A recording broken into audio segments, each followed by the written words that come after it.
thing is we're going to have to react however we need to react to fit the going market. If rates skyrocket to 8%, 10%, because there is a major dive in our economy, that is the time to be reaching out to a lot of people who said, oh, I wish I had a lot of cash back in '08, because from '08 to 2011, because that's when people made a killing. Well, it's true. So start reaching out. That is the time to reach out. I mean, you still haven't fixed the housing crisis, but you're right, the housing supply, and you have a lot of people sitting on really low interest rates. So I think that the likelihood of a ton of foreclosures is not super likely.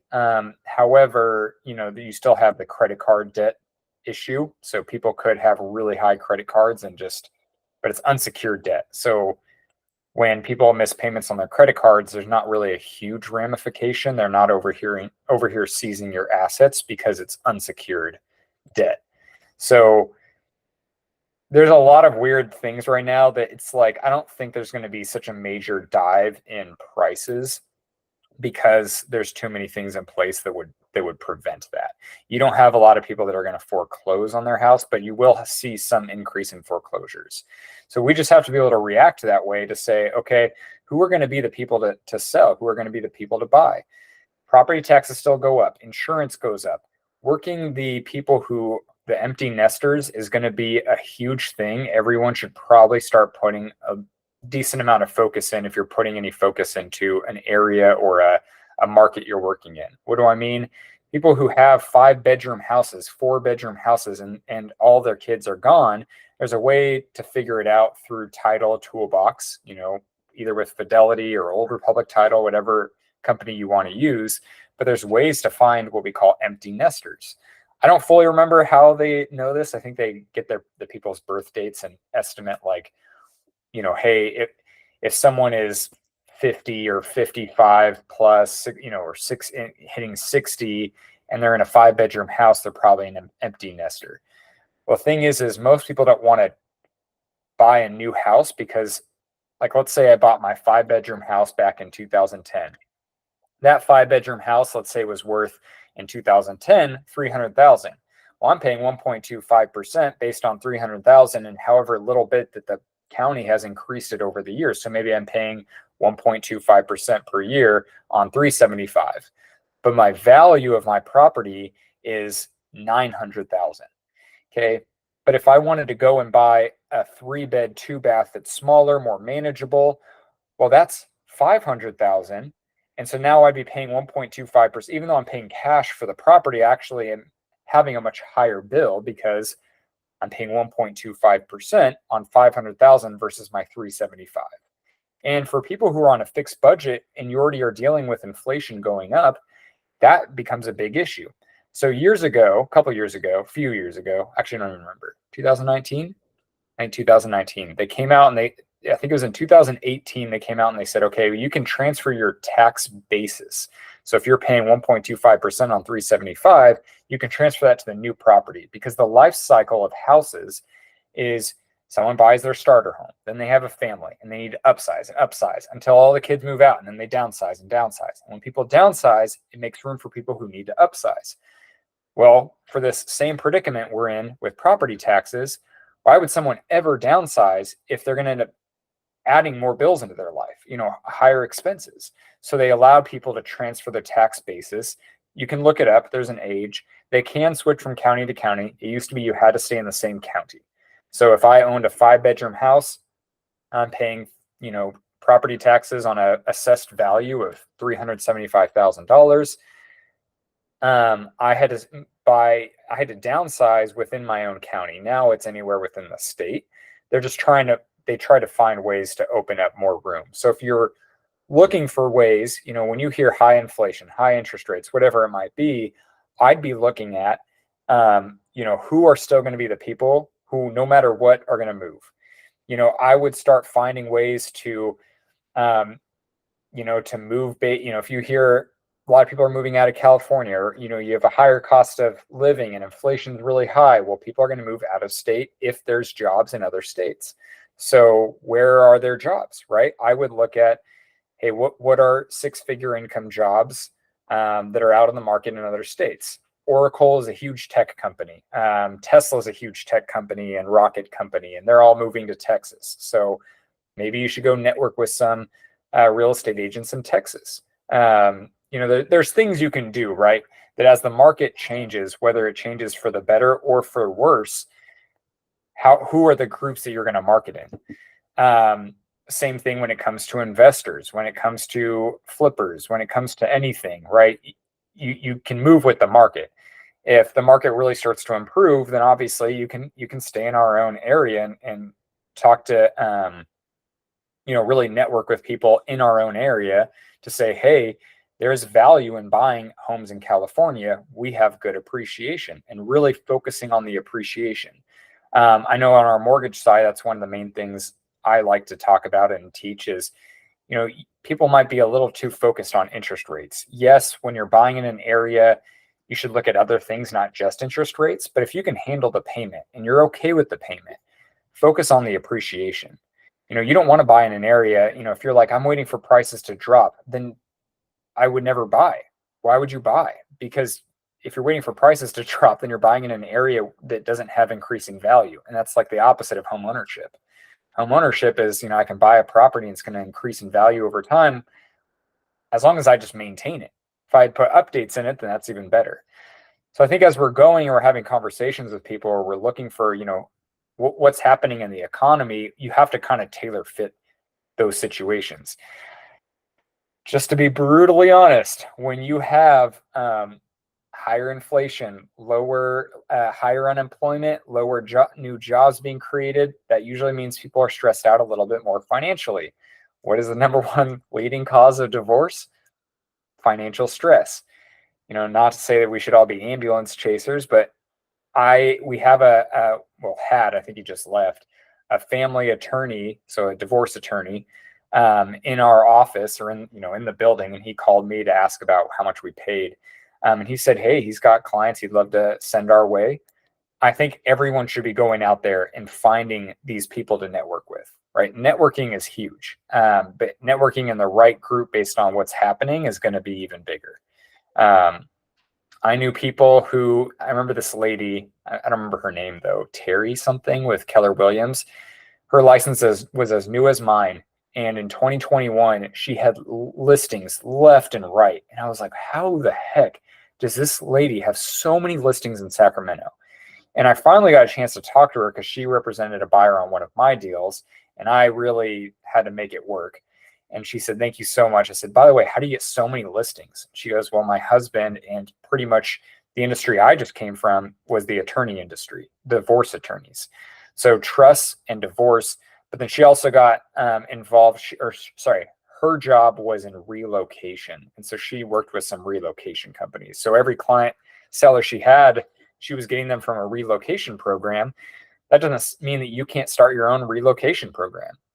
Hey, if you're relocating to another state, I'll offer you $2,000 in closing, in a credit towards closing costs on the sale of your home. What does that mean? That means if I take 3% commission, I'm just going to give you a $2,000 credit, right? You can word it however you want, but as long as you're bringing in buyers, there are people out there who are already thinking, okay, I'm thinking about moving, or I'm thinking about upgrading or downsizing. I think that if you were to work with people who bought in start of 2023, but bought small houses, I would start networking with those people because they're already used to paying higher interest rates. And some of them might have been having families and they're ready to go and upsize to a bigger house. So I would, when you're looking at doing marketing, I would definitely think about that. I would also really dive into the title toolbox. If you need to get the tool, I'll send you the contact information for, what's his name? Our rep with Fidelity Title. And he'll get you set up on Title Toolbox and show you some of those tools. But it's an easy way to connect with people in whatever community and really niche your marketing efforts. Does anyone have any questions about that? Those are the groups that, when you're going to invite them to our trunk or treat, when you invite them to our Pictures with Santa event during the holidays, that is when on your profile you want to put relocation expert, relocation and life changes expert. Whether it's a divorce or relocating to another state, I'm here to help. And put that in your email signature. And then you're looking for ways. And then when you're connecting with them and inviting them, they're saying, hey, by the way, this is what's happening. I see you're an expert in that. Can you help me? Right? You can be a self-proclaimed expert. People do it all the time. You're not lying, in my opinion, because most of you, especially those of you on the call, are great at communication, and that's the main thing that you need to have when you're dealing with those types of situations. So hopefully that's helpful. Please interrupt me if anyone has any questions about that marketing or any ideas that they want to share. David? Oh, no, I identify as an expert. Yeah, I identify as an expert too. Yeah. Now, when it comes to marketing, I want to remind everyone not to use the word family. Perfect for family is a fair housing violation. You can get away with saying it once, but all it takes is one person reporting you. Perfect for single people, perfect for anything. What they say is it's excluding a whole other group. So even if you say perfect for someone looking to downsize, no, what if it's just some person looking to buy their first house? Now they're excluded from that. And when it comes to a multiple offer situation and someone is a single individual buying your 5-bedroom house, but their offer wasn't as good and you accepted someone else, but they can go back and say, oh, hey, you put family, it can become an issue. Like I said, it takes someone reporting you really for them to figure it out, or you saying it multiple times. So I just want to get ahead of for everyone. Avoid the word family. Avoid the word perfect for single people, perfect for any type of group. Just say perfect for someone wanting a lot of space, perfect for someone wanting a lot of bedrooms, perfect for someone wanting to swim in the pool. You also should not be saying walking distance to anything. For some reason, that's another California one that it's like people have been sued because they said, you said it was walking distance to a grocery store. Well, I'm in a wheelchair and it was, it was a quarter of a mile away. I feel misled, right? Just avoid things that can be misconstrued is how I would best word it. Same thing when it comes to new. Unless if there's a bleeping sticker on it, you don't say it's new. You never say it's new unless if there's a sticker on it. Okay. I don't care if your client thinks it's new, say recently updated, installed 1 month ago, right? But if the sticker's taken off, everyone has different opinions on what's new, right? I don't know. Some of you might think it's getting chilly outside. I think it's amazing outside. And if you told me it was chilly and I go out, I'm going to say, it's not chilly, right? Everyone has a different perspective. And unfortunately, we're in a very heavy litigation state. And there's a lot of things that can just be misconstrued. So general terms are fine. It's not going to affect your marketing in one way or another. People just want to hear there's multiple bedrooms. People want to hear there's a pool. People want to hear updated kitchen. They want to hear this kind of stuff. Entertainer's dream. That's the thing people say. Yes, Nathan. Nate. Sorry, my neighbor goes by Nathan, and it throws me off every time I have to say his name. I'm like, Nathan. Hey, going back to the relocation specialist who was offering $2,000 to closing costs, would it be a fair housing violation for me, since I come from the healthcare industry, to offer, let's say, $1,000 credit or $2,000 credit to healthcare workers, or advertise such? Yeah, you can do healthcare workers, but you want to broaden it. For some reason, that's a group that you're allowed to do that, because whenever people ask, hey, are there any special loans for healthcare workers? No and yes-ish. It's more to avoid fair housing, right? People will offer down payment assistance programs, and they'll say it's for first-time home buyers, but they'll also include for people who aren't first-time home buyers, as long as, and you can always copy them because a lot of them have bigger attorneys than we can ever afford. Not ever afford, but I don't, yeah. as long as you include healthcare workers and first responders. So that's the one. I mean, shoot, just include as many groups as you want. But yeah, healthcare workers, first responders, teachers. Why is that not discriminatory? I don't know, but lots and lots of companies do it. And I do know it's totally illegal. I don't know if you could offer it for only tech workers. But right, I would do healthcare. Healthcare workers and put that in your advertisement. Viviana works with, her husband's a police officer, and she does a credit towards closing costs for all, police officers. So you just don't want to narrow it down too much, because that's also unnecessary to narrow it down too much. People want to feel special. They want to feel like there's a special program for them out there. I had someone who called me recently and she's like, well, isn't there a program for single moms? I was like, no. But at the same time, you just told me you're a first-time home buyer with amazing credit and you make 6 figures. You don't need a special program. You actually get the best deal as is, with just those 3 things. So, people want, that's why it's like, we can say, we have loans that are perfect for bartenders, right? Why? Because it's not discriminatory, because it has to do with their situation. It's pretty much an employer stated income loan. Great for advertisement. It's not the best deal, but at the same time, I have found most people disqualify themselves in their own head. And when you present things, they say, maybe there is a special program for me. So like I advertised it and I got a call from a couple of people I used to work with, and they said, well, can you talk to me about getting pre-approved? What's the special bartender program? And I basically just said, if you're not claiming a lot of your taxes, your tips in your taxes, because you don't want to pay tax on your tips, as long as your employer is basically willing just to put your total income that they think you make, that's totally fine. We'll go with it. The problem is it's riskier. So it's going to come at 9%. Alternatively, what you just told me with your situation is I think you're perfectly qualified to buy using a regular FHA loan at 5.5% or 5.75. And so I was like, don't do this special one. I think you're perfectly fine for a normal one. But I use that as kind of the advertisement to get a foot in the door, so that I intrigued them to think, oh, maybe I can afford to buy. Same thing with investment properties.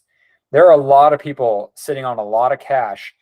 And if they're looking for a tax deduction, hey, if you're looking for a huge tax break on the real estate industry, I'm here to help. We have access to off-market multifamily units.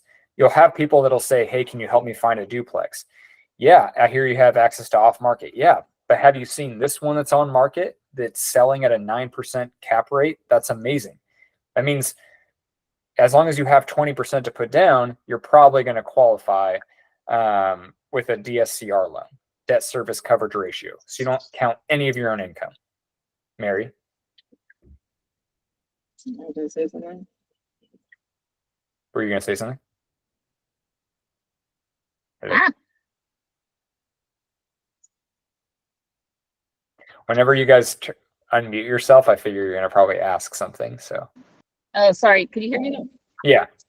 Oh, my bad. Sorry, I'm driving and multitasking. And then she muted herself. Yeah. So, yeah, you can advertise to whatever group. I think Vanessa also does to nurses and medical professionals. It's also good to get in those groups, right? You posting about it, I'm just going to flat out say you're wasting your time. Not wasting your time. It's good, but you need to personally let people know. Even if you post it and then you share that post with people. Hey, I see you're a medical professional. I don't know if you know anyone who's looking to relocate right now or purchase. There's a ton of benefits. It's a great time. I'm offering this credit. If you know anyone, please feel free to recommend me. I would say that, and then people say, oh, I actually do know someone, right? It's that tactic of, I'm just asking you if you know anyone, and then you can go and recommend. Same thing, all of your past clients, I would say, hey, I came out, I'm offering a credit for whatever. I don't know if you have any friends or family members looking to buy or sell, right? You're giving them reasons to recommend you to their friends and family. Now is the best time to be doing that kind of stuff. that make sense to everyone?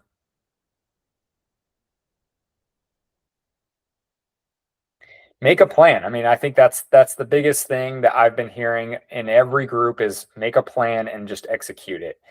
Make a plan around relationships and execute it. We provide every resource and opportunity for you so that there's no excuses. The only excuse you'll make is the one you create for yourself. So you can do it. The only other thing I really wanted to cover, once again, please go on Discord and register for the Christmas party or the holiday party, whatever you want to call it. It'll be a fun party. And that way I know how much food I've learned. I have to bring this up every single meeting from now until December 7th. But please do that as soon as you can.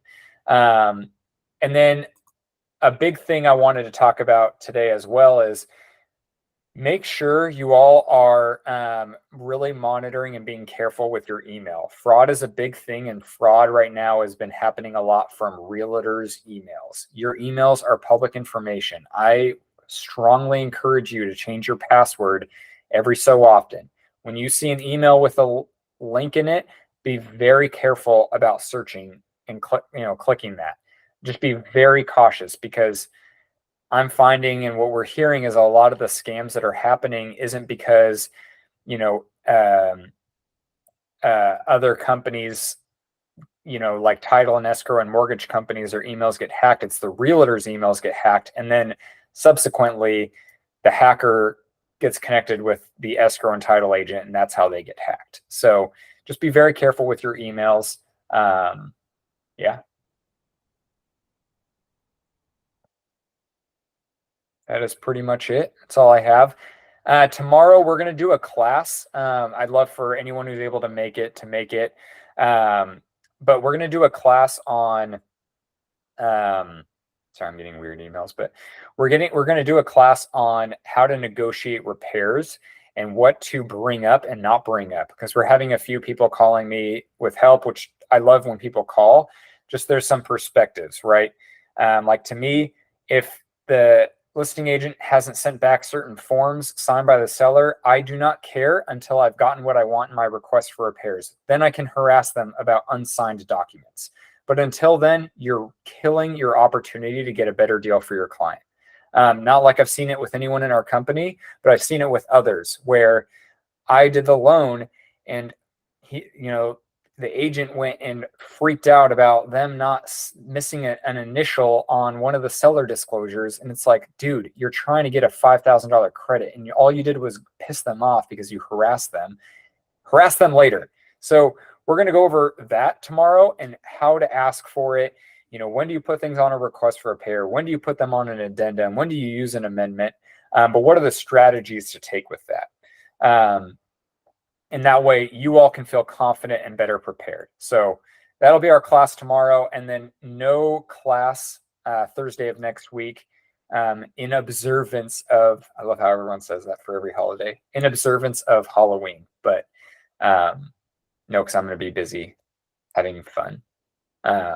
So yeah, otherwise, if I don't see you all tomorrow, hopefully I will see you all on Saturday. Try to get here maybe around 3:30 to help set up a little bit and decorate your car. It'll be in the back, so where the glass door is of the building, and you'll see my car. I'll lay it out, but we'll have our cars all parked in a line, and we'll have some games on the other side. So yeah, hopefully I'll see you all on Saturday. Thanks, Cameron. Cool. Bye.